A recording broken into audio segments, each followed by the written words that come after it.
2012 года в Соединенных Штатах Америки состоится круглый стол, посвященный проблемам ядерной безопасности, участие в котором уже подтвердили лидеры многих стран, в том числе и Владимир Владимирович Путин.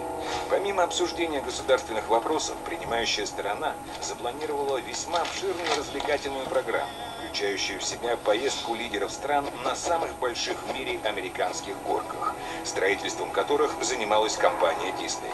Признайте, инициатива весьма своеобразная, даже для Соединенных Штатов Америки. Что же на самом деле кроется за этим, на первый взгляд, безобидным мероприятием? Обратимся к Библии и вспомним историю падения ангела по имени Сатана, который, возжелав власти, равной власти самого Бога, был низвергнут в ад, где он остается и по сей день. Падая с небес, Сатана подвергся воздействию воздушных потоков, превративших его падение в страшный набор из зигзагов и безумно закрученных спиралей. Вам это ничего не напоминает? Именно траекторию падения Сатаны в миниатюре высотой 253 метра и длиной почти в 3 километра умело воспроизвели американские строители, много лет искавшие идеальное соотношение пропорций, открывая все новые и новые детские парки, центральное место в которых всегда занимали именно американские горки. Кстати, сами американцы, так любящие собственничество, почему-то называют их русскими горками. Строительство последнего падения, а именно так компания Disney назвала свое творение, пытался предотвратить Иоанн Павел II, описавший всю опасность этой постройки в своей доктрине, согласно которой катание на американской горке представляет собой обряд темной инициации.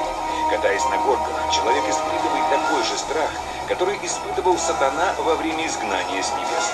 На пике ужаса, когда душа человека шокирована отчаянием и страхом, его сознание максимально открыто для внешнего воздействия.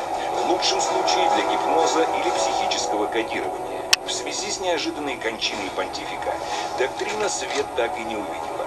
По странному стечению обстоятельств, все затраты на похороны Иоанна Павла II взяла на себя компания Disney, которая уже не раз подвергалась нападкам религиозных фундаменталистов за сотворение кумиров из языческих животных и массовое насаждение их культов. Хотя, судя по логотипу, Disney этого никогда и не скрывал.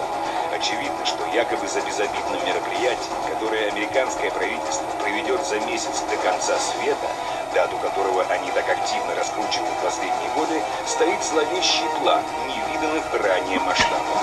Этот факт подтверждается еще и тем, что по какой-то причине именно американского президента не будет в составе участников заезда. Не верить во все это сейчас было бы фатальной ошибкой с далеко идущими последствиями для всех нас. В твоих силах предотвратить катастрофу. Отправь имейл со ссылкой на это видео послу США в России. Копию письма отправь в администрацию Владимира Путина.